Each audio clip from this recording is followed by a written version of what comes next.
NEET entrance में physics में एक बेस्ट स्कोर करने के लिए लास्ट मोमेंट में ऐसा क्या करना चाहिए जिसका आपका फिजिक्स में एक अच्छा स्कोर आ जाए। हेलो एंड वेलकम बैक बच्चों, आज ये डिस्कशन मैं आपके साथ करने वाला हूं। मैं आपको वो मोस्ट इंपॉर्टेंट टॉप 12 चैप्टर्स की डिस्कशन करूंगा जहां से 101% इतने क्वेश्चंस आते हैं कि आप 120 प्लस स्कोर इजीली फिजिक्स में कर सकते हैं। 120 नहीं, एक्चुअली 130 प्लस स्कोर आप इजीली कर सकते हैं। मतलब मैं दो लिस्ट आपको बच्चों बना के आज देने वाला हूं। लिस्ट ए में हम वो डिस्कशन करने वाले हैं जो चैप्टर्स ना आपको लगता है ना कि लास्ट मोमेंट पे मतलब आपने अटेम्प्ट करिए, मॉक टेस्ट आपने अटेम्प्ट किया, आपके अच्छे मार्क्स नहीं बन रहे हैं लेट्स सी फिजिक्स में, और आप डरे हुए हैं कि यार मेरे 100 मार्क्स एटलीस्ट आ जाए और मैं फिजिक्स में 100 मार्क्स कैसे लेके आऊं। मैं 100 नहीं, 120 130 मार्क्स आप इजीली क्रैक कर सकते हो। अभी भी टाइम है आपके पास, अगर ये स्ट्रैटेजी आप बहुत अच्छे से बच्चों फॉलो करोगे, राइट।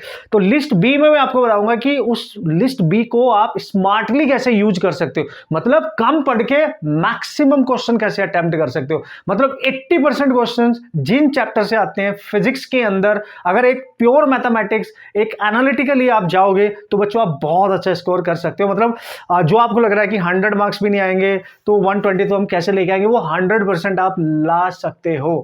बने रहना मेरे साथ इस वीडियो में, पूरी स्ट्रैटेजी बताऊंगा। 2 पॉइंट में यहाँ पे मेनली डिस्कस करने वाला हूं कि फिजिक्स में आप मिनिमम 120 प्लस कैसे जा सकते हो। दूसरी ये बताऊंगा कि नीट में सिलेक्शन आप किस तरीके से ले सकते हो, एक स्मार्ट वे को फॉलो करके, एक स्मार्ट स्ट्रैटेजी को बच्चों फॉलो करके, क्योंकि आपने बहुत मेहनत करी है पूरे साल भर। अपने ऊपर पहले विश्वास रखो, ठीक है। तरीका मैं बता रहा हूं लास्ट मोमेंट पे, चूंकि आपने पढ़ रखा है, बस लास्ट मोमेंट पे हमारा फिनिशिंग टाइम होता है बच्चों।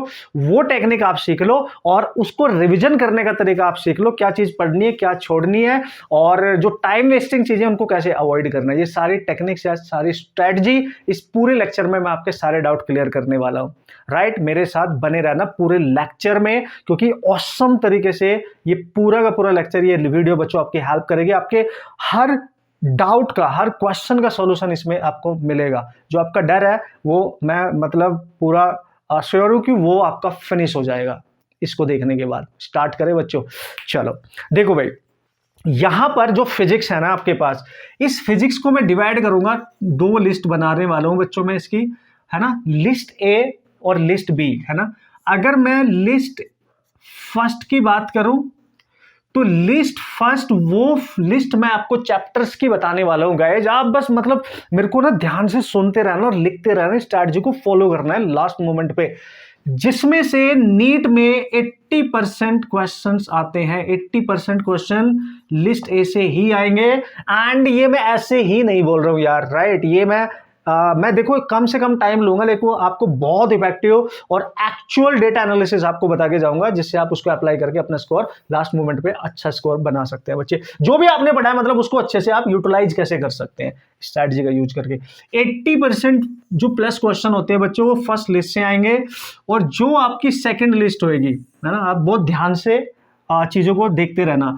यानी लिस्ट 2 की जब मैं बात करूंगा सेकंड की, उसमें 20% ऑफ क्वेश्चन वो लिस्ट कवर अप करेगी। और अमेजिंग, मतलब आप सरप्राइज्ड हो जाएंगे कि यार वाओ, इस तरीके से अगर मैंने इसको एनालिसिस लास्ट मोमेंट में कर दी, उसको प्रैक्टिस कर ली, तो 100% जो मैं टारगेट लेके चल रहा हूं या चल रही हूं वो अचीव कर सकते हैं, ठीक है। देखो भाई, लिस्ट जो फर्स्ट है ना बच्चों, मैं एनालिसिस करूंगा पूरी, ये पास्ट 5 ईयर्स की एनालिसिस है। जब से एनटीए ने पेपर डिजाइन करना स्टार्ट किया, 2019 टू 2023 का डेटा मैंने यूज करा। उससे प्रीवियस आपने क्वेश्चन सॉल्व किए ही होंगे। उससे पहले क्वेश्चन का एक बढ़िया लेवल होता था, उसके बाद क्वेश्चन का एक बेसिक लेवल होने लगा, basic formula, basic concept based ज्यादातर क्वेश्चन आने लगे। और किन चैप्टर्स को सबसे ज्यादा फोकस किया गया, मतलब उनका एक रिकॉर्ड है पिछले 5 साल से कि मिनिमम उतने क्वेश्चन तो वहां से पूछे जा रहे हैं। आपने ये टेक्निक पकड़ लेना, ये 10 दिन जो है ना, ये बहुत गोल्डन टाइम हो सकता है आपकी लाइफ का। और आपके एंट्रेंस में जो आप एक मिनिमम सा स्कोर लेके चल रहे हो, उससे बेस्ट स्कोर आप फिजिक्स में करके आएंगे। ध्यान से देखते रहना। तो सबसे पहले मैं बच्चों क्लास 12th के चैप्टर्स की बात करूंगा, और केवल एंड केवल मैं यहाँ पे टॉप 12 चैप्टर रखे हैं मैंने लिस्ट ए में। अगर किसी बच्चे को लगता है भाई मैं ज़्यादा नहीं पढ़ सकता, मेरे को नहीं आ रहा, मेरे को कन्फ्यूजन हो रहा है, तो ये 12 चैप्टर मैं आपको बता देता हूं, इन पे फोकस कर लेना। इनको इतनी बार पढ़ना है, इन 10 दिनों में इतनी बार रिविजन करना है कि आपको मजा आ जाए और इनके कंसेप्ट, इनके बेसिक कंसेप्ट, फॉर्मूलाज आपके दिमाग में एकदम सेट हो जाए। इनकी प्रैक्टिस ऐसे करनी है आपने, बहुत ध्यान से, ठीक है। और जो रिमेनिंग सेकंड लिस्ट है वो भी बताऊंगा, स्मार्टली बताऊंगा, चैप्टर नहीं पढ़ने दूंगा, कंप्लीट यूनिट नहीं पढ़ेंगे, सब टॉपिक मैं आपको बताऊंगा, ठीक है। कंपैरिजन आपको क्लियर हो जाएगा बच्चों, टोटली क्लियर, राइट। देखो भाई, सबसे पहले मैं पूरी कंप्लीट एनालिसिस करूंगा बच्चों, इलेक्ट्रोस्टैटिक, राइट। इलेक्ट्रोस्टैटिक्स की अगर मैं बात करूं गाइज, इसमें सब कुछ आएगा विद कैपेसिटर। ये रिकॉर्ड रहा है पिछले 5 साल का कि यहां से मिनिमम 4 मैक्सिमम 5 भी हो सकते हैं, 6 भी, मैं मिनिमम पे जाऊंगा। मिनिमम 4 क्वेश्चन हर साल आए हैं, आएंगे, आते रहेंगे, ये ध्यान रखना। Class 12th is more important man, ये आपको अपने माइंड में मतलब बहुत बेहतरीन तरीके से आप इसको ऑब्जर्व कर सकते हैं, ठीक है। तो इलेक्ट्रोस्टैटिक में मिनिमम से मिनिमम 4 क्वेश्चन मिलेंगे, किस्मत अच्छी हुई तो 5 भी मिल सकते हैं, 6 भी, बट मिनिमम 4 तो मिलेंगे ही मिलेंगे, कोई माहिगलान नहीं रोक सकता। ये अब बहुत ही रद्दी सिचुएशन होगी ना भाई, 3 तो आएंगे, बट ऐसा हुआ नहीं है, डोंट वरी। दूसरा चैप्टर जो सब गेम चेंज करेंगे, टॉप 12 चैप्टर हम देखते हैं कौन कौन से हैं इसमें। करंट इलेक्ट्रिसिटी, सीई, बच्चों करंट इलेक्ट्रिसिटी की कंप्लीट यूनिट से, मतलब ये वो यूनिट्स है जिसमें से एक भी टॉपिक नहीं छोड़ना है, सब कुछ पढ़ना है इनको कंप्लीटली। लिस्ट 2 में एक कंप्लीट टॉपिक, एक चैप्टर से कुछ सब टॉपिक मैं आपको बताऊंगा, जिससे टाइम बचेगा और इफेक्टिव काम होगा, सब कुछ नहीं पढ़ना पड़ेगा। ग्रेट, ये सब कुछ पढ़ना है कंप्लीटली। करंट इलेक्ट्रिसिटी में मिनिमम बच्चों 3 to 5 क्वेश्चंस की लिस्ट है, इसमें मैक्सिमम 5 हो सकते हैं, बट मिनिमम की काउंटिंग करूंगा मैं, मिनिमम 3 तो आएंगे ही आएंगे। मैं ये बात कर रहा हूं जिस पे मैं मिनिमम लिख रहा हूं, मतलब उतने डैम श्योर है कि यहां से आने ही है, ठीक है भाई लोग। आगे बढ़ते हैं। थर्ड बच्चों, एसी एंड एमईसी, ये कंबाइंड लिखा है मैंने, अलग अलग यूनिट है। Alternating current and MEC record है इनका, आप ध्यान से समझे, रिकॉर्ड है इनका कि इन दोनों से मिलके मिनिमम 3 मैक्सिमम 5 क्वेश्चन आएंगे ही। 3 तो मैंने बहुत कम बोला है, 2 तो इससे आते हैं, 2 से 4 होते हैं मिनिमम, बट फिर भी मैं रद्दी से रद्दी हालत मान के चल रहा हूं। मिनिमम बच्चों यहां से मैं 3 क्वेश्चन ले रहा हूं, मैक्सिमम मैं इतने ले रहा हूं, तो मैं मिनिमम को काउंट करूंगा इन दोनों को मिला के। हालांकि हो सकता है कि 3 तो केवल इससे आ जाए, 2 इससे आ जाए, टोटल 5 आ जाए, इसलिए मैंने रेंज लिख दिया है। और ये हुआ है, अभी देख लो 2023 की बात करो आप, एसी से 2-3 क्वेश्चन थे और एमई से भी 1-2 क्वेश्चन था, तो टोटल तो इतने ही बन गए, 4-5 तो बन ही गए ऑब्वियसली, राइट। तो ये बिल्कुल करने हैं, कंप्लीट पढ़ना है इनको कंप्लीट पढ़ेंगे गाइस, ठीक है। फोर्थ की अगर बच्चों मैं बात करूंगा यहाँ पे, देखो जो भी डिस्कशन में कर रहा हूं ना, मतलब वो एक एनालिसिस है, कंप्लीटली डेटा यहां से लिया गया है और पूरी एनालिसिस इसकी करी गई है और एनटीए का पैटर्न फॉलो किया गया है। तो आपने डरने की जरूरत नहीं है, क्योंकि उसकी मजबूरी है, वो यहां से क्वेश्चन देगा ही देगा यार, वो इन चीजों को इग्नोर नहीं कर सकता एग्जाम वाला। ये तो आप बिल्कुल ब्लाइंडली फेथ करेंगे और इनकी प्रैक्टिस करेंगे as many times as you can guys within this 10 days, right. इनकी रिविजन जितना आप कर सकते हैं। एसी हो गया, एमईसी हो गया, ठीक है, कितने हो गए, 3 हो गए हमारे पास, ठीक है बच्चों। अब नेक्स्ट जो मैं यहां पे लिखने वाला हूं that is ray optics, ray optics, ठीक है बच्चों। अगर रे ऑप्टिक्स नीट में आप कंप्लीट ना पढ़ सको, देखो रे ऑप्टिक्स लिखा मैंने, केवल वेव ऑप्टिक्स नहीं लिखा, ठीक है। तो रे ऑप्टिक्स के मिनिमम 3 क्वेश्चंस आएंगे ही आएंगे, ये आप मान के चले, मिनिमम है, मैक्स 4-5 जो भी बन सकते बनेंगे, बट मिनिमम 3 तो बनेंगे। आपको लगता है सर बहुत बड़ी यूनिट है ना, बहुत बड़ी यूनिट है सर, तो क्या करें, क्या पूरी पढ़ने पड़ेगी क्या? बच्चों मैं बता देता हूं, एटलीस्ट आप रिफ्रैक्शन को पूरा पढ़ के जाए। इसमें मैं ऑप्शन दे रहा हूं आपको, रिफ्लेक्शन को छोड़ के आप रिफ्रैक्शन कंप्लीट पढ़े, सब कुछ टीआईआर से लेके सब कुछ, राइट।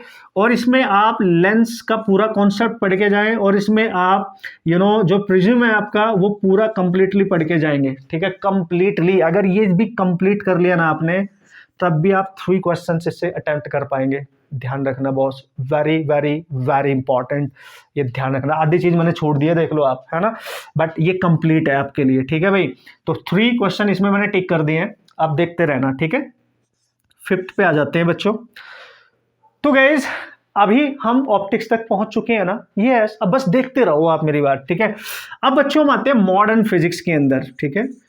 मॉडर्न फिजिक्स, अगर मैं मॉडर्न फिजिक्स की बात करूं, उसके दो इंपॉर्टेंट जो 3 टाइप है इसके, देखो 3 कैटेगरी एक कवर अप करता है, that is dual nature of light and your atomic physics and your nuclear physics. मैं न्यूक्लियर फिजिक्स को छोड़ देता हूं फिलहाल के लिए, समझ गया।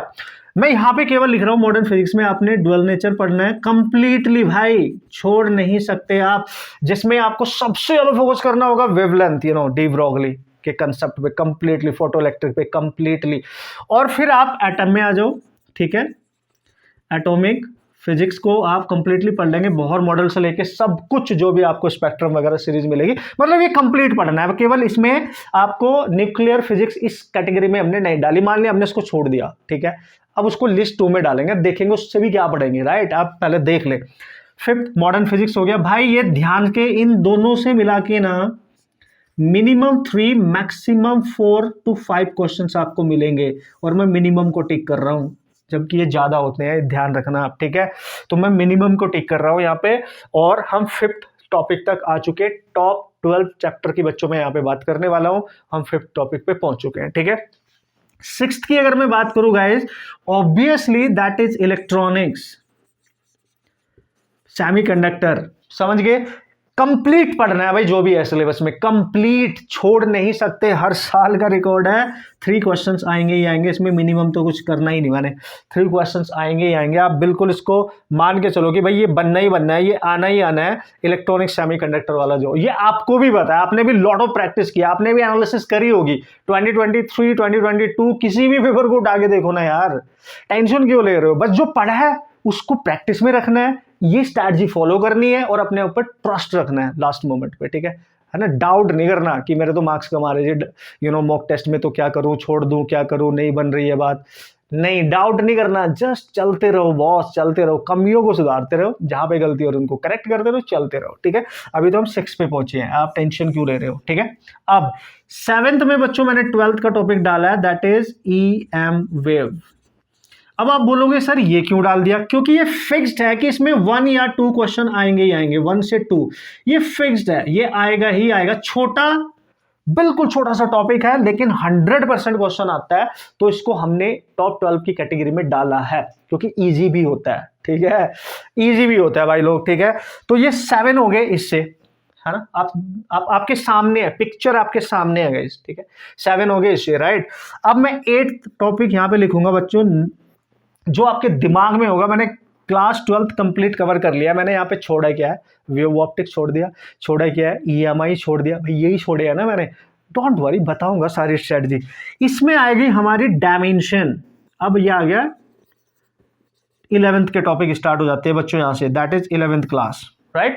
डायमेंशन एंड एरर बच्चों, ऐसा कोई साल नहीं जब मिनिमम 3 क्वेश्चन आए, 3 to 4 मानो आप, तो मिनिमम 3 तो आएंगे, मतलब आएंगे भाई, पक्का, गारंटेड, इजी, और आएंगे, समझ गए, और ज्यादा क्वेश्चन आएंगे 11th के पहले टॉपिक से, ये तो पता है, हमें भी पता है, आपको भी, ठीक है।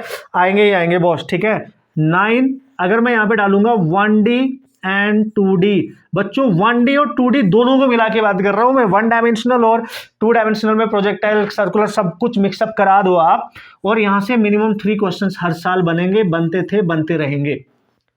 3 से ज्यादा भी हो सकते हैं, बट मिनिमम 3 आप मान, इनको कंबाइंड कर दिया मैंने, ठीक है, कंबाइंड कर दिया, 9 हो गए आपके पास, ठीक है ना गाइज। अब मैं नेक्स्ट जो लिखने वाला हूं, 9 यहीं पे लिख देता हूं, चलो 10। तो 10 जो 11th का मैंने यहाँ पे लिया है, most important, that is gravitation. आप चेक करेगा जैसा कोई साल नहीं जब इससे क्वेश्चन नहीं आए हो यार, क्या बात कर दी आपने यार। मतलब ये बिल्कुल EM वेव की तरफ फिक्स है कि इससे 1 to 3 क्वेश्चंस आएंगे, मतलब मिनिमम 1 आएगा, 2 भी आ सकते हैं, 3 भी आ सकते हैं, बट आप इसमें 2 क्वेश्चन मान के चलो, और मिनिमम रद्दी हालत अगर मैं मान लूं, दैट इज 1 क्वेश्चन हमेशा पूछा गया है, और 2 तो आएंगे ही आएंगे, नहीं तो मान के चलेंगे आप, ठीक है। बहुत ही बेकार हालत है, तो एक तो 101% आएगा, बट 2 क्वेश्चन नॉर्मली देखे गए, पूछे जाते हैं, ठीक है भाई। तो 10 total topic, chapters not topic, complete पढ़ना है इनको भाई जी, कंप्लीट। ये नहीं आप छोड़ सकते कि तुम्हें कुछ भी इग्नोर नहीं है। ऑप्टिक्स में मैंने रे ऑप्टिक्स में आपको ऑप्शन दे दिया, बाकी सब कंप्लीट पढ़ेंगे हम, कुछ भी नहीं इग्नोर करेंगे, ठीक है। अब यहां पे लिखूंगा बच्चों मैं, यहाँ पे लाइक 11th जो आपका चैप्टर है और 12th जो है, ठीक है ना, वो मैं यहाँ पे लिखने वाला हूं। देखो भाई 11th क्लास है हमारे पास, और उससे ऐसा और कौन सा टॉपिक है जिससे ज्यादातर क्वेश्चन पूछे जाने के चांस है। अगर मैं देखूं फिक्स्ड एकदम मान लो, एक हो गया work power and energy, 2 question आप इससे मान के चले, एंड एक हो गया बच्चों रोटेशन, काफी बड़ा चैप्टर है लेकिन स्मार्टली आप अगर काम करेंगे तो मस्त तरीके से movement of inertia, centre of mass का बेसिक कंसेप्ट सीख लेना, टॉर्क, एंगुलर मोमेंटम, ये सारे सीख लेना, और जो आपका रोलिंग है वो तो बहुत इजीली तरीके से उस पर ज्यादातर क्वेश्चन आए हैं, इनको कर लेना है। मतलब फिक्स्ड है रोटेशन से 2 क्वेश्चन, बस 2 ही लिखूंगा मैं, 2 ही लिखूंगा भाई, है ना। ये 1 to 2 ये बनेगा ही बनेगा, मतलब इनसे इतने क्वेश्चन बनते ही बनते हैं हर साल, तो इनको मैंने इसमें इंक्लूड किया है। टोटल 12 हो गए बच्चों आपके सामने है, ठीक है। तो मैक्सिमम जो फिजिक्स है वो क्लास 12th की है, और कुछ टॉपिक्स जो 11th क्लास के हैं, तो ज्यादा पार्टिसिपेशन ऑब्वियसली 12th क्लास से रहता है, जिससे करेक्शन ज्यादा क्वेश्चंस की आप कर सकते हो, अटेम्प्टेशन ज्यादा कर सकते हो। बच्चों ये वो मैजिकल है ना, ये वो मैजिकल चैप्टर्स हैं जिनको टॉप 12 की चैप्टर की कैटेगरी में रखा गया है, जिससे 80% ऑफ द फिजिक्स क्वेश्चन जहां से आते हैं। आप इस रूल को समझो, 80% क्वेश्चन गाइज। तो मैं क्यों ऐसी मेहनत कर रहा हूं यार, कि पढ़ बहुत रहा हूं यार, लेकिन मेरे को मार्क्स कम आ रहे हैं। क्यों? क्योंकि एफर्ट उस तरीके से आपका डिस्ट्रीब्यूटेड एनर्जी, आप समझ ही नहीं पा रहे हो कि कहां से क्वेश्चन ज्यादा दिए जा रहे हैं, आप उस मैथमेटिक्स को एनालिसिस में नहीं लेके आ रहे हो। पहले उसको समझो, देन उसको अप्लाई करो। अब लास्ट मोमेंट पे बेस्ट ये चांस है आपके पास कि आप 80% क्वेश्चंस वाले चैप्टर को जितनी बार ज्यादा रिवाइज कर सको बच्चों रिटन में, उतनी बार कर डालो। और नाम आपके सामने है, सब कुछ विद मार्क्स मैंने लिख दिया, रिकॉर्ड अपनी मन से लिखा है। फर्स्ट पास्ट 5 ईयर का डेटा यहाँ पे यूज किया गया है ऑब्वियसली, और वो भी करंट जो पैटर्न है आपका आपके एग्जाम का, उसके अकॉर्डिंग, राइट। ये खत्म। अगर मैं ये लिस्ट ना बताऊं तब भी ये आप कितने मार्क्स गेन कर सकते हो बच्चों, ध्यान से समझो। अगर आप ध्यान से देखेंगे गाइज, इलेक्ट्रोस्टैटिक्स से मिनिमम 4, करंट इलेक्ट्रिसिटी से 3, तो दैट इज 7, 10, और रे ऑप्टिक्स से 3, that is 13, and modern physics that is 16, electronics that is 19, and इसको अगर मैं ईएम वेव को एक ही मान लेता हूं तो 20, एंड 3 मान लेता हूं मैं यहाँ पे dimension and error, that is 23 I think, and ये 1D एंड 2D से मैं 3 मान लेता हूं, दैट इज 26। अगर मैं ग्रेविटेशन से एक ही मानूं, वैसे तो 2 आते हैं, 27 बन गए बच्चों, 28, 29, 31 तो ये बन गए। अगर ये 31 क्वेश्चन बन रहे हैं गाइस, आप ध्यान से देखो, 31 मिनिमम बोला मैंने, ये है ना, इससे ज्यादा ही होंगे बॉस। 4 से मल्टीप्लाई करो आप, तो 4 एंड दैट इज 2, 124 मार्क्स आप इजीली गेन कर पा रहे हो। अगर मैं ग्रेविटेशन में 2 मान लूं, जो कि आते ही है, तो बच्चों 130 तक चला जा चुका है आपका ये, 130 तक, ठीक है। तो फिर भी मैंने आपको बताया था 120 प्लस इजीली आप गेन कर सकते हो केवल इन टॉपिक्स को 100% पढ़ के, एंड आपको डरने की बिल्कुल भी जरूरत नहीं है गाइस, ठीक है। समय मैं इसका ज्यादा नहीं लूंगा, मैं बिल्कुल डायरेक्ट आपसे बात कर रहा हूं, जिससे आप कम से कम टाइम में इस चीज को समझ सके और उसको अप्लाई कर सके, और लिस्ट बना लेना तुरंत जाते ही, अपनी पूरी फिजिक्स को कर लेना, इसके अकॉर्डिंग डिवाइड की मैंने क्या पढ़ना है, कब क्या पढ़ना है, किस पे ज्यादा ध्यान देना, किस पे कम। अब मैं वो बच्चों टॉपिक की बात कर रहा हूं जो 20% का पार्टिसिपेशन करते हैं और उसको कंप्लीट नहीं पढ़ना है, वो यूनिट्स कंप्लीट पढ़नी नहीं है मैन, बट एटलीस्ट उनके कुछ सब टॉपिक को देख के जाना है। अगर इसको आप 10 दिन में 10 बार रिवाइज कर रहे हो, तो एटलीस्ट उनको 3 to 4 टाइम्स से रिवाइज करना है, जिससे उसके बेसिक कंसेप्ट, उसके फॉर्मूला आपके माइंड में रहे, और अगर उनसे क्वेश्चन आता है आप उनको एटलीस्ट अटेम्प्ट कर सके और कुछ क्वेश्चंस करेक्ट कर सके, तो ये स्कोर ऑटोमेटिकली आपका 30-40 हो सकता है, 130, 140, ये मिनिमम है। अब आप पूरा, मैंने मिनिमम बिल्कुल सिचुएशन मानी है यहाँ पे, तो 100 मार्क्स तो आप आराम से गेन कर सकते हो, अगर कुछ नेगेटिव बच्चों आपको जाता भी है तो 101%, ठीक है। अब ये जिम्मेदारी आपकी बनती है, आप कैसे प्रैक्टिस करेंगे भाई। पहले मैं बता रहा हूं फिजिक्स में कैसे स्कोर कर सकते हो, फिर बताऊंगा आप इजीली सिलेक्शन कैसे ला सकते हो, ठीक है, ध्यान से, ओके। अब बच्चों जो भी मैंने यहां छोड़ा है, देखो सपोज करो मैंने यहां पे EMI की बात नहीं करी, EMI इलेक्ट्रोमैग्नेटिक इंडक्शन की बात नहीं करी बच्चों, लेट्स सी। तो अगर इलेक्ट्रोमैग्नेटिक इंडक्शन को वन टाइम आप एक तरीके से पढ़ के जाओगे, तो एटलीस्ट इसमें फॉर्मूले रिवाइज कर लेना, फॉर्मूले, और इसमें म्यूचुअल वाले जो क्वेश्चन है ठीक है। म्यूचुअल इंडक्शन वाला जो कोफिशिएंट वाला क्वेश्चन आता है, कॉइल वाला, वो अटेम्प्ट करने ला, डायरेक्ट फॉर्मूले वाले कुछ क्वेश्चन सॉल्व कर लेना। एसी में बाकी सब आ गया, ट्रांसफॉर्मर वगैरह वो सब उसमें हो गया, इतना सा कर लेना, फॉर्मूले पे ध्यान दे लेना, बेसिक कंसेप्ट देख लेना, दैट्स इट। कंप्लीटली बहुत डीप जाने की जरूरत नहीं पड़ेगी आपको, ठीक है बच्चों। ईएमआई के रिगार्डिंग अगर मैं वेव ऑप्टिक्स की बात करूं बच्चों, और हाँ एक चीज और बता दूं, ईएमआई से एक क्वेश्चन आप मान के चल सकते हैं जो कि आ सकता है, पूरे चांस। वेव ऑप्टिक्स से भी बच्चों एक क्वेश्चन मान लो, वैसे दो भी हो जाते हैं, बट एक मानो आप, बस एक ही क्वेश्चन। लिस्ट सेकंड में मैंने 20% क्वेश्चन की बात करी है कि ये 20% क्वेश्चन ऑक्युपाई करता है, तो सिलेक्शन तो यहीं से हो जाएगी आपकी। यार क्या बात कर दी आपने। वेव ऑप्टिक्स की अगर तो आपको पढ़ना पड़े बच्चों, दो चीज केवल पढ़ना, इंटेंसिटी वाले कंसेप्ट, इंटेंसिटी वाला फॉर्मूला, उसकी मैक्सिमम वैल्यू कैसे निकालते हैं, रेशियो कैसे निकालते हैं वो, दूसरा YDSC के फॉर्मूले, बस इससे ज्यादा कुछ करने की जरूरत नहीं पड़ेगी आपको। एक क्वेश्चन आपको 100% मिल जाएगा, ठीक है इसमें, राइट। नेक्स्ट गाइज, अब 11th क्लास की अगर मैं बात करूं, जो मैंने हटा दिया है, ठीक है। देखो भाई, देखो आप मेरी बात ना ध्यान से सुनना। अगर मैं यहां पे बात करूंगा न्यूटन्स लॉ ऑफ मोशन की बच्चों, इसमें इंपल्स का कंसेप्ट रिवाइज कर लेना, और पुली वाले जो क्वेश्चन है, सिंपल पुली वाले, वो रिवाइज करना है। बहुत ज्यादा बिल्कुल नहीं जाना है। आपको लगता है फ्रिक्शन जरा मरा सा करना है तो कर लो, है ना, वो हो जाएगा, वैसे भी आपको बेसिक कंसेप्ट तो पता ही। इतना रिवाइज करके जाना।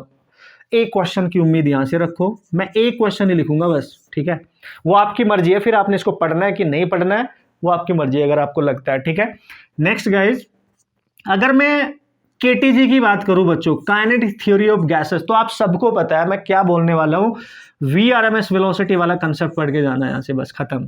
VRMS वाले जितने भी फॉर्मूले हैं, जैसे जैसे क्वेश्चन आते हैं उसको एक बार चेक कर लेना, आपका क्वेश्चन होने के चांस बन जाएंगे। एक क्वेश्चन आने का चांस है, एक क्वेश्चन आने का चांस है, ठीक है ना, समझ गया ना बॉस। नेक्स्ट अगर बच्चों में बात करूं थर्मोडायनेमिक्स से, अगर मैं बात करूं थर्मो से, थर्मोडायनामिक्स, तो थर्मोडायनेमिक्स से एक क्वेश्चन आने का, वो भी कहां से सर, अभी मैक्सिमम डेटा तो उससे डिलीट हो ही चुके हैं टॉपिक, तो आपने केवल प्रोसेस जो होते हैं थर्मोडायनेमिक्स, उस पे ग्राफिकल जो क्वेश्चंस होते हैं वर्क डन वाले, उन पे फोकस कर लेना बच्चों, तो क्वेश्चन होने का आपका चांस बढ़ जाएगा। तो that's it, one question only, right. इनको आप रिवाइज करके अच्छे से जा सकते हो, ठीक है।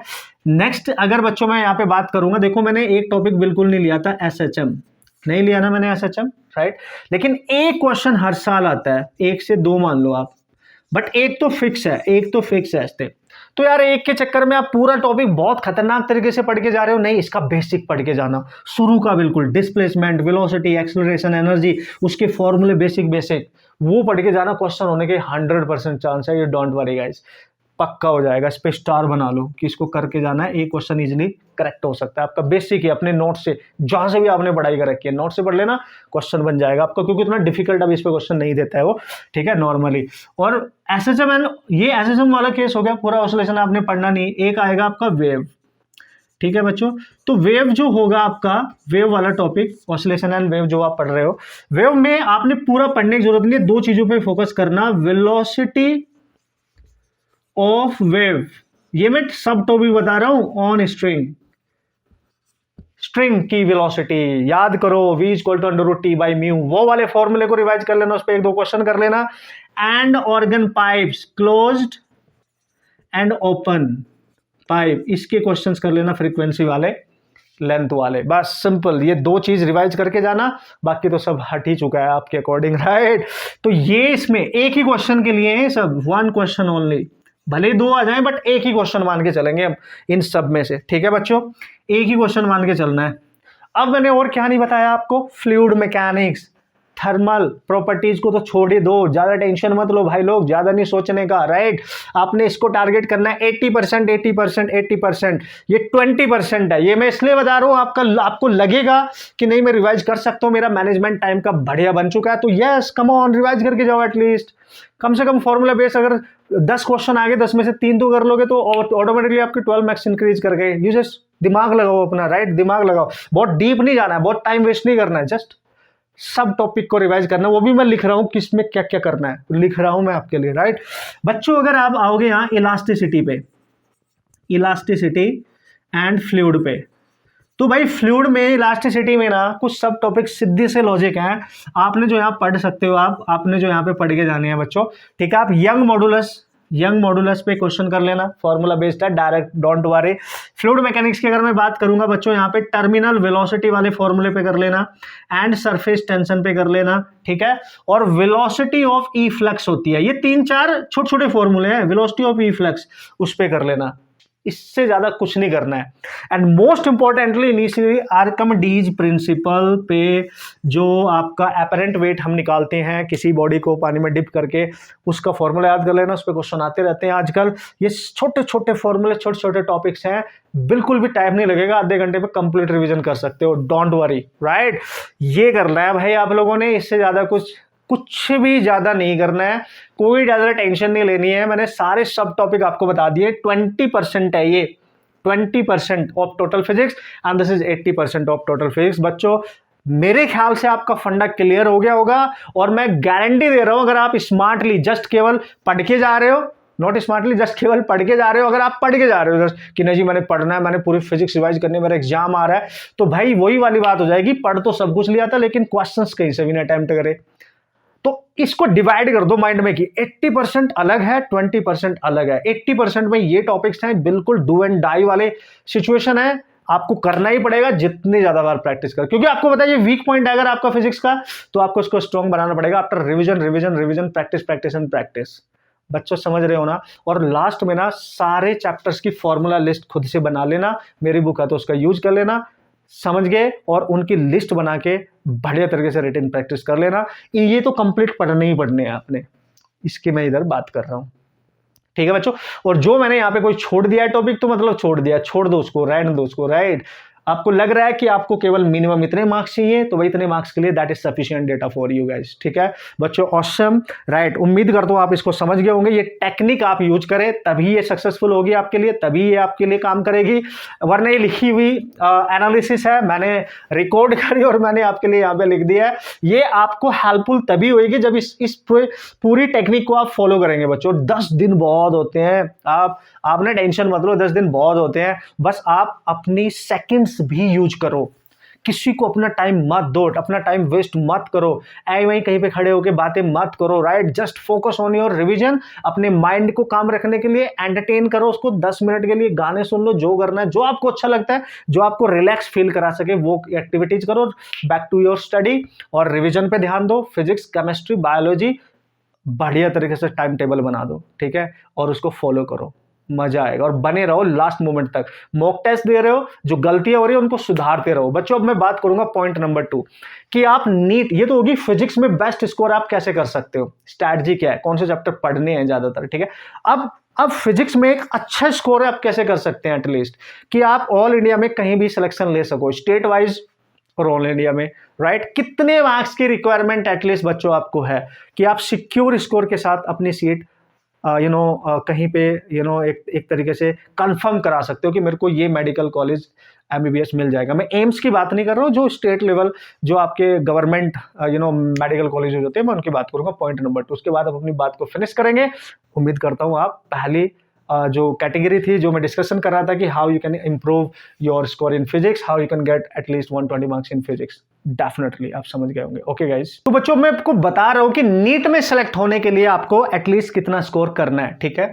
यानी टू सेलेक्ट इन नीट, ठीक है, 2024, उसके लिए आपको क्या करना होगा भाई, ठीक है, एटलीस्ट। तो बच्चों सबसे पहले मैं बात करूंगा ओपन कैटेगरी की, राइट। फिजिक्स है आपके पास, केमिस्ट्री आपके पास, बायोलॉजी है आपके पास। बच्चों ये मैथमेटिक्स आपको रखनी ही पड़ेगी दिमाग में, आपको पता होना चाहिए ना, डेटा क्या है वो पता होना चाहिए, नंबर्स पता होने चाहिए। ऐसे नहीं कि आपको पता ही नहीं कि स्कोर क्या करना है, कितना मिनिमम रिक्वायरमेंट स्कोर आपकी है सिलेक्शन लेने के लिए, और बस आप चले हुए हो, राइट। ये नहीं, बिल्कुल क्लियर होना चाहिए। डर का सामना करना है तो अभी कर लो भाई, उसको छुपा के नहीं, हाइड नहीं करना है उसको, राइट। ध्यान से समझो बच्चों, फिजिक्स में आपको, अगर देखो मैं उन बच्चों की बात कर रहा हूं, पहले तो मैं आपको बता दूं जो जिनको लगता है मैं अच्छा स्कोर नहीं कर पा रही हूं, अच्छा स्कोर नहीं कर पा रहा हूं, और मिनिमम मेरे को इतने मिल जाए तो मेरा सिलेक्शन हो जाएगा, मैं उन बच्चों की बात कर रहा हूं जिनकी कॉन्सेप्ट ऑलरेडी क्लियर है, ऑब्वियसली वो एक अच्छा स्कोर उनको पता है कि मैं कर लूंगा भाई, ठीक है। तो फिजिक्स में कम से कम बच्चों आपको ज्यादा भी नहीं तो लाइक 120 मार्क्स चाहिए, right. At least you need 120 marks guys, ठीक है, फिजिक्स में। वो उसकी स्ट्रैटेजी मैंने आपको बता दी, उसी के अकॉर्डिंग मैं यहाँ पे लिख रहा हूं। एटलीस्ट है, ये मिनिमम है, ये मतलब ये बहुत कम है आज के अकॉर्डिंग जिस टाइप का क्वेश्चन पेपर आता है। That is not very tough, right, that is totally between mean easy to moderate range में रहता है, हमेशा टफ नहीं है जब से एनटी ने बनाया, आपको पता है ये बात, ठीक है। केमिस्ट्री में बच्चों आपको एट एनी कॉस्ट 155 करने ही पड़ेंगे, ये आप इधर रखो, सिलेक्शन नीट की सिलेक्शन। फिजिक्स का स्कोर मैंने बता दिया, बट ओवरऑल नीट में सिलेक्शन के लिए तो भाई तीनों ही सब्जेक्ट चाहिए ना आपको। और बायोलॉजी में मिनिमम 340 आपको चाहिए, मतलब इसके कम काम नहीं चलेगा, इससे कम काम नहीं चलेगा, ठीक है। ये मैं ओपन ऑल इंडिया कैटेगरी की बात कर रहा हूँ, ऑल इंडिया की, ठीक है। फिर मैं स्टेट वाली बात करूंगा। ऑल इंडिया में आप कहीं भी अगर अप्रोच करोगे अपने स्टेट में तो 100% मिलेगा, कोई नहीं रोक सकता, ठीक है। अब देखो अगर आप इसको ऐड करेंगे तो दैट इज 5 एंड ये बनेगा आपका 5 एंड ये बन जाएगा आपका that is 9 1 and 3 4 5 and that is 615 बन गया मिनिमम स्कोर बच्चों। 615 प्लस मार्क्स आपके आने ही आने चाहिए, 615, तो आप सिक्योर हो ऑल इंडिया में सिलेक्शन। आप किसी भी स्टेट में बैठे हैं, आपको गवर्नमेंट सीट मिलने का पूरा चांस है गाइस। 615 मतलब इसको 620 तक आप एज्यूम कर सकते हो, अगर आप यहाँ पे +5 मार्क्स और बढ़ा सकते हैं 620, तो ये टोटली सिक्योर आप किसी भी स्टेट में हो ऑल इंडिया में, राइट। आप ध्यान से, मिनिमम हो गया ये ऑल इंडिया के लिए। लेकिन अगर आप अपने पर्टिकुलर स्टेट की ही बात कर रहे हो कि नहीं सर मेरे को मेरे खुद के स्टेट में बात करनी है, मैं इस स्टेट से बिलोंग करता हूँ करती हूँ, तो मेरे को इतने मिनिमम कैसे क्या करना है, तो ये हो गया ऑल इंडिया पे कि मिनिमम इतने चाहिए। इससे आगे तो भाई देखो रेंज अनलिमिटेड है, 720 तक आप जो बेस्ट कर सकते हो करो, बट एटलीस्ट तुम्हें सीट लेनी है तो इतना ऑल इंडिया पे आपको करना ही करना पड़ेगा बच्चों, ठीक है। अब अगर हम स्टेट लेवल पे आ जाए, ठीक है बच्चों, आप किसी भी स्टेट की बात करें, फिजिक्स केमिस्ट्री बायो, ठीक है, ये वैरी करेगा स्टेट टू स्टेट, राइट, ये वैरी करेगा। और फिजिक्स में मिनिमम आपको 100 करना ही करना है, केमिस्ट्री में 130 करना ही करना है, बायोलॉजी में 340 बच्चों करना ही करना है। ये मतलब इतना करना ही करना है आज के टाइम के अकॉर्डिंग, जब से पेपर इजी आने लगा है, आप ध्यान से समझे। तो ये बनेगा 0 and this is 7 8 and this is 3 4 5 580 का मिनिमम स्कोर 580 आपका होना चाहिए बॉस, ठीक है। इतना स्कोर आपका होना ही होना चाहिए, राइट। ये मैं कैटेगरी में बात कर रहा हूं यहाँ पे, ये स्टेट लेवल मान लो आप, ठीक है। अब ये कैटेगरी वाइज वैरी कर जाएगा, ठीक है भाई, कैटेगरी वाइज ये वैरी करेगा। तो कैटेगरी वाइज अगर ये वैरी करेगा और इसको वेरिएशन में मैं आपको एक रेंज दे दूं तो 480 टू 540 मान लो आप, 480 और 540, मतलब अगर आप कैटेगरी की बात कर रहे हैं, ST SC कैटेगरी की बात कर रहे हैं तो 480 प्लस में जाओ ST, फिर SC में जाओ अंदर 500 प्लस में चले जाओ, तो फिर उसमें सीट मिलनी स्टार्ट हो जाएंगी अपने पर्टिकुलर स्टेट में। और 540 तक आप जाओ, अगर मैं HP की बात कर रहा हूँ यहाँ पे, हिमाचल प्रदेश को अगर मैं एग्जाम्पल मान के चलूँ, ठीक है। बाकी आपका जो भी स्टेट होगा उसके अकॉर्डिंग आप अपना जजमेंट कर लेंगे, क्योंकि मैंने ऑल इंडिया पे ये बता दिया है। तो अगर आप सिक्योर रहना चाहते हैं गाइस, टोटली सिक्योर रहना चाहते हैं, तो ये डेटा है आपके पास जो आपको चाहिए। ये मैं यहाँ पे बात कर रहा हूँ कैटेगरी वाला, ये स्टेट लेवल, ये मैंने एग्जाम्पल लिया, और ये जो कैटेगरी स्टूडेंट है, ठीक है, जो कैटेगरी स्टूडेंट है उनको इतना चाहिएगा भाई, ठीक है। ऑल इंडिया पे, ऑल इंडिया लेवल पे, this is all India, this is all India. और ये जो डेटा मैंने लिखा है ये हिमाचल प्रदेश की अगर मैं बात करूं एक पर्टिकुलर एग्जांपल लेके, तो कैटेगरी में इतने स्कोर उनको चाहिएगा। जैसे ST की अगर मैं बात करूं और थोड़े से ज़्यादा मान लो आप SC कैंडिडेट के लिए 500 प्लस मान लो, और जो जनरल कैटेगरी में है उसको 540 तक आप मान के चल सकते हैं। जो सेफ उसको एक कहीं ना कहीं उसके पर्टिकुलर स्टेट में किसी न किसी मेडिकल कॉलेज में उसको सीट मिल जाएगी, डन। आप किसी अदर बड़े स्टेट की बात करेंगे, आप उत्तर प्रदेश की बात करेंगे, महाराष्ट्र की बात करेंगे, या किसी राजस्थान अदर स्टेट की बात करेंगे, तो वहां की सिचुएशन के अकॉर्डिंग आपका स्कोर आपको ऑब्वियसली वो मिल जाएगा। बट दिस इज व्हाट कि आपको एटलीस्ट इतना स्कोर करना है। तो भाई अगर आप इतना सक्षम हो करने के लिए, तो भाई एक इतना मस्त स्कोर आप बना सकते हो। एटलीस्ट आपको कोई डर नहीं होगा कि मेरे को सीट नहीं मिलेगी, टॉप का नहीं मिलेगा तो भाई मेडिकल कॉलेज तो मिलेगा ना यार, राइट, गवर्नमेंट मेडिकल कॉलेज आपको चाहिए ना भाई। तो यार बच्चों ये माइंड में रखो यार, और इसके अकॉर्डिंग आप अच्छे से देखो भाई, अगर आप ओपन कैटेगरी में ऑल इंडिया पे खेल रहे हो तो 580 पे सिलेक्शन ऑब्वियसली नहीं होने वाली है, आपको वहां पे 615 तो चाहिए ही चाहिए। कैटेगरी में हो जाएगी 100%, और अपने स्टेट के अकॉर्डिंग तो वो मार्क्स स्टेट कोटा मिल जाता है, तो उसके अकॉर्डिंग कम ही होते हैं, तो वहां पे मिलने के चांस 100% बने रहते हैं। उम्मीद करता हूं आप समझ गए होंगे बच्चों, ठीक है।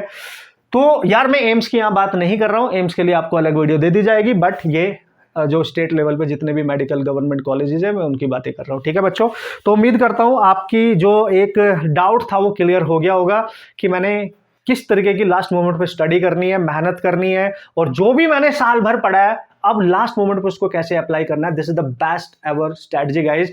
आपने मैथ लगाओ ना, मैथमेटिक्स लगाओ, कैलकुलेशन करो, नंबर को ध्यान में रखो। नंबर मतलब ये वाले नंबर नहीं, डेटा, कि भाई लास्ट 5 ईयर्स का डेटा क्या रहा है, उसके अकॉर्डिंग पढ़ाई करो। कौन से मैक्सिमम इंपॉर्टेंट चैप्टर है जिनसे ज्यादा क्वेश्चन आ रहे हैं, किन से मिनिमम आ रहे हैं। अगर उनको छोड़ दो कोई फर्क पड़ेगा नहीं पड़ेगा, क्योंकि आपको चाहिए 120 मार्क्स, 100 प्लस ही चाहिए ना भाई, तो उसी के अकॉर्डिंग स्टडी करो यार।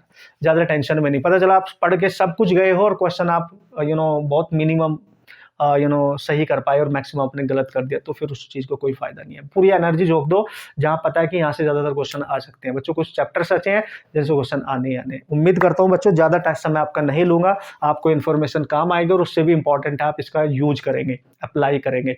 और इन 10 दिनों में मैं बहुत औसम कंटेंट आपको यूट्यूब पे देने वाला हूँ बच्चों, जिसमें PYQ का 1 शॉट कंप्लीट मैं दूंगा। 11th लास्ट ये 5 ईयर वाले 11th और 12 चैप्टर्स के मोस्ट इंपॉर्टेंट टॉप 12 चैप्टर को ही मैं कवर करूंगा, जो यहाँ मैंने 80% ऑफ मार्क्स के साथ डिस्कस किए हैं, वो आपको मिल जाएंगे। एंड जो अमेजिंग शॉर्ट ट्रिक की सीरीज है वो बहुत जल्दी, minimum 2 questions in a single video, जिससे कम समय में आप जल्दी से ऑब्जर्व करें, वो भी मैं आपको बताऊंगा, क्योंकि वहां से क्वेश्चन 4-5 भी आ गए तो आपके 20 मार्क्स मिनिमम से मिनिमम टाइम में आप गेन कर सकते हो, वो भी मैं आपको दूंगा। और जो मेरी बुक के क्वेश्चन है उसकी सीरीज ऑलरेडी चल रही है, वो मैं कंप्लीट कर दूंगा बच्चों। इतनी चीज फॉलो कर लेना, बाकी आप समझदार हैं, इसको अप्लाई करें, बस कॉन्फिडेंस बना के रखें, अपने ऊपर ट्रस्ट रखें। कभी भी डर लगे अपनों से बात करो, अपने घर वालों से बात करो, उनको खुल के बात करो। आप मेरा साथ दोगे अगर कुछ इधर उधर होता है, बस कॉन्फिडेंस इज एवरीथिंग गाइस, ठीक है। डर का सामना आज कर लो, डरो मत कि क्या होगा। बच्चों डरना नहीं है, एग्जाम है यार, एग्जाम है यार, पता नहीं लाइफ में कितने एग्जाम आएंगे, ये भी एक एग्जाम है, वो भी एक एंट्रेंस एग्जाम है कि उसमें उस कॉलेज में जाके आप पढ़ना चाहते हो यार। Come on, try to understand guys. तो इससे बहुत ज्यादा बर्डन फील नहीं करना है, बहुत ज्यादा परेशान नहीं होना है। एक तरीके से बस तुम्हें एक टारगेट दिया गया है, उसको फॉलो करो, पॉजिटिविटी के साथ आगे बढ़ते रहो और प्रैक्टिस करते रहो। और जो कमियां लग रही हैं, जैसे क्वेश्चन गलत क्यों हो रहे हैं, उन कमियों को सॉर्ट आउट करो। बस सिंपल सा लॉजिक है, follow the process guys, result देख लेंगे बाद में, बस फ्लो के साथ आगे बढ़ते रहो। ओके बच्चों, खुश रहो, मेहनत करते रहो, और कोई डाउट आता है उसको ऑब्वियसली सॉल्व करते रहो। किसी भी तरीके की कोई हेजिटेशन नहीं करनी है मेरे से क्वेश्चन पूछने में, कभी भी पूछ सकते हो। Upload your question, your query, okay, मैं आपके साथ हूँ, उसको मैं सॉल्व करके दूंगा। All the best.